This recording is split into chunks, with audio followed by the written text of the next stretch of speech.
नमस्कार, आज हम लेकर आए हैं उत्तराखंड की ताज़ा खबरें। मौसम समाचार। प्रदेश के इन 4 जिलों में बारिश का अंदेशा, येलो अलर्ट जारी। प्रदेश में दक्षिणी पश्चिमी मानसून दस्तक दे चुका है। ऐसे में बारिश का दौर भी शुरू होने लगा है। मौसम विज्ञान केंद्र देहरादून के पूर्वानुमान के मुताबिक आज प्रदेश के अधिकांश स्थानों में हल्की से मध्यम बारिश दर्ज की जाएगी। वहीं कुछ पर्वतीय जनपदों में कहीं भारी बारिश होने की संभावना जताई गई है। इसके साथ ही देहरादून समेत प्रदेश के अन्य जनपद की बात करें तो प्रदेश के अन्य जनपदों में भी गरज और तेज हवाओं के साथ कहीं हल्के से मध्यम बारिश दर्ज की जा सकती है। अब बात करते हैं डीजल पेट्रोल के दामों की। उत्तराखंड में आज ये है पेट्रोल डीजल की कीमतें।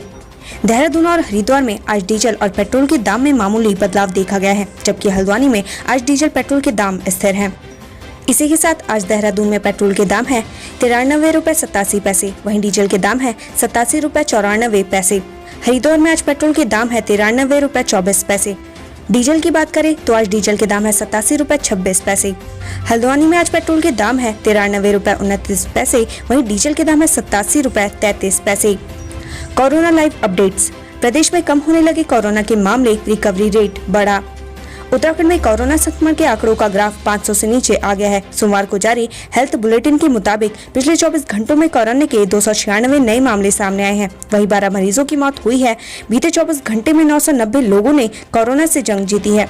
उत्तराखंड में जहां कोरोना की रफ्तार पर लगाम लगी है, वहीं प्रदेश में एक्टिव केस भी तेजी से कम हो रहे हैं। 296 नए मामलों के साथ प्रदेश में एक्टिव केस की संख्या घटकर 3908 रह गई है। प्रदेश में अभी तक कोरोना के 3,37,175 केस मिले हैं। इसमें 3,20,549 लोग स्वस्थ हो चुके हैं। कोरोना मरीजों का रिकवरी रेट 95.7% है। प्रदेश में अभी तक कोरोना की वजह से 6,960 लोगों की मौत हुई है। उत्तराखंड में कोरोना डेथ रेट 2.6% है। लीची में डबल मिठास। रामनगर में लीची की बम्पर पैदावार, देश ही नहीं विदेशों में भी घोल रही मिठास। रामनगर में पिछले साल के मुकाबले इस सीजन लीची का अच्छा उत्पादन हुआ है। रामनगर की लीची की भारत समेत अन्य देशों में मांग बढ़ी है। साथ ही काश्तकारों को लीची के अच्छे दाम भी मिल रहे हैं।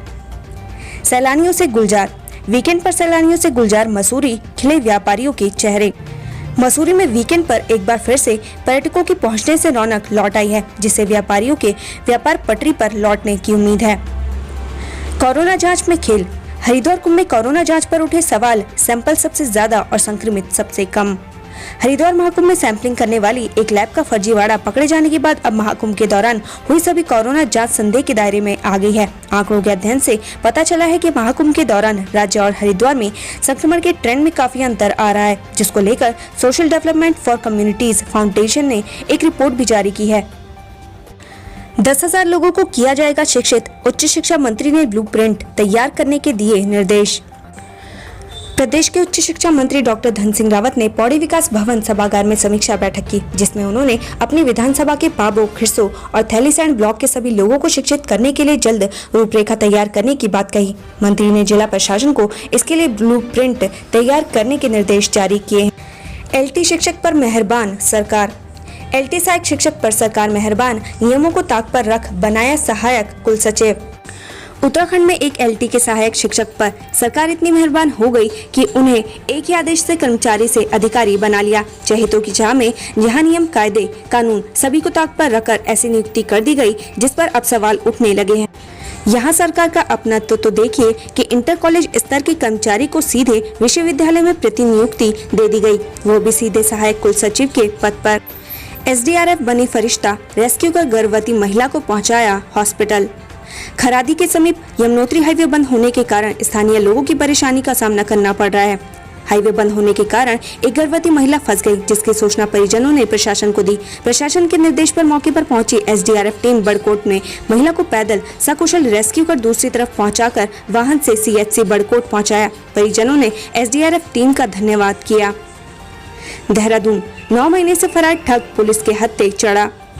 थाना कोतवाली नगर पुलिस ने शातिर ठग को रेलवे स्टेशन से गिरफ्तार किया है। पुलिस के मुताबिक ठग पिछले 9 महीनों से फरार चल रहा था। आरोपी के कब्जे से नकदी बरामद की गई है। फिलहाल आरोपी का साथी फरार है, जिसकी तलाश की जा रही है। बचपन से ही इंदिरा हृदय थी अच्छी वक्ता और नेता। रागिनी गंगवार। नहीं रहे वैक्सीन मैन चंद्रबल्लभ बेंजवाल, पूर्व सीएम त्रिवेंद्र सिंह रावत ने जताया शोक। वैक्सीन मैन के नाम से मशहूर चंद्रबल्लभ बेंजवाल का निधन हो गया। वे ब्लैक फंगस से जूझ रहे थे और दिल्ली के मैक्स अस्पताल में उनका इलाज चल रहा था। उनके निधन पर पूर्व मुख्यमंत्री त्रिवेंद्र सिंह रावत ने शोक प्रकट किया है। उन्होंने कहा कि 1989 में Bharat immunological and biologicals corporation limited की स्थापना के समय से ही वो इससे जुड़े थे। पोलियो वैक्सीन निर्माण में उनकी भूमिका थी, इसी कारण उन्हें वैक्सीन मैन के नाम से जाना जाता था। डोईवाला कोर्ट और फायर स्टेशन के लिए जमीन चयनित, लंबे समय से थी मांग। डोईवाला में कोर्ट और फायर स्टेशन के लिए जमीन का चयन कर लिया गया है। भनियावाला में नई तहसील के सामने कोर्ट और फायर स्टेशन बनाया जाएगा। फटे टेंट में चल रहा कौसानी का staging area. Kausani staging area में कोविड ड्यूटी में तैनात कर्मचारियों को उचित सुविधा मुहैया नहीं हो रही है। कौसानी में बने स्टेजिंग एरिया में तैनात स्वास्थ्य कर्मचारियों को फटे टेंट के नीचे काम करना पड़ रहा है।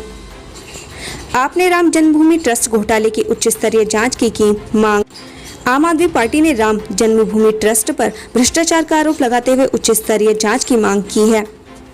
पाठ पढ़ाने पर भड़के विधायक, बिना मास्क के चालान कटा तो भड़के बीजेपी विधायक, पुलिसकर्मी के मुंह पर फेंके पैसे। कोरोना का खतरा अभी कम नहीं हुआ है, बावजूद इसके बीजेपी विधायक मानने को तैयार नहीं है। रुड़की से बीजेपी विधायक प्रदीप बत्रा मसूरी में बिना मास्क के घूम रहे थे। पुलिस ने जब उन्हें रोका तो वे रुआब दिखाने लगे और पुलिस अधिकारी से बदसलूकी पर उतारू हो गए। छोटी सी उम्र में हल्द्वानी के 2 स्टूडेंट्स ने लिखा अंग्रेजी साहित्य। नैनीताल के हल्द्वानी स्थित Aryaman Vikram Birla institute of learning के कक्षा 12वीं के छात्र हर्षित त्रिपाठी और छात्रा परिणीता कापरी ने अंग्रेजी में एक पुस्तक लिखी है। दोनों छात्रों ने ऑनलाइन पढ़ाई के साथ साथ अपनी पहली पुस्तक प्रकाशित कर अपना सपना साकार कर दिखाया है। 15 जून देश के इतिहास की सबसे दुखद घटना को मंजूरी।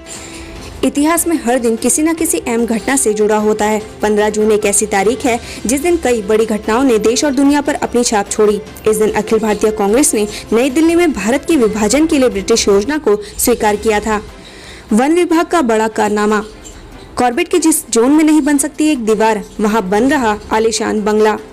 उत्तराखंड के कॉर्बेट नेशनल पार्क में ढिकाला जोन वन्य जीवों की मौजूदगी के चलते बेहद संवेदनशील है। यही कारण है कि दशकों से इस क्षेत्र में कंक्रीट की एक दीवार तक नहीं बनी है। लेकिन कुछ लोगों के हौसले तो देखिए कि इस क्षेत्र में मुख्य वन्यजीव प्रतिपालक के लिए एक आलीशान बंगला तैयार किया जा रहा है। हैरानी की बात यह है कि इतने बड़े बंगले को बनाने के लिए बजट कहां से आया, न तो यह पता चल पा रहा है और न ही मंजूरी देने वाले शख्स की जानकारी सामने आ पाई है।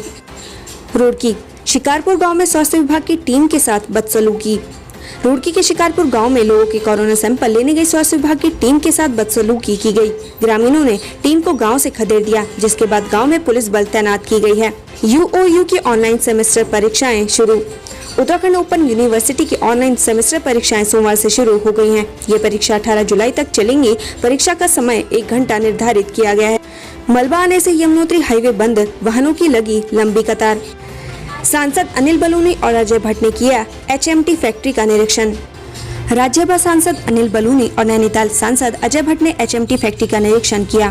फैक्ट्री की जमीन एम्स बनाने के अलावा अन्य कई योजनाएं स्थापित करने की संभावनाएं तलाशी जा रही हैं। हज यात्रा 2021। कोरोना के चलते इस साल भी हज यात्रा पर ब्रेक, जायरीनों में छाई मायूसी। पिछले साल भी कोरोना की वजह से हज यात्रा को रद्द कर दिया गया था। उत्तराखंड से हज यात्रा पर जाने के लिए 710 लोगों ने रजिस्ट्रेशन करवाया था।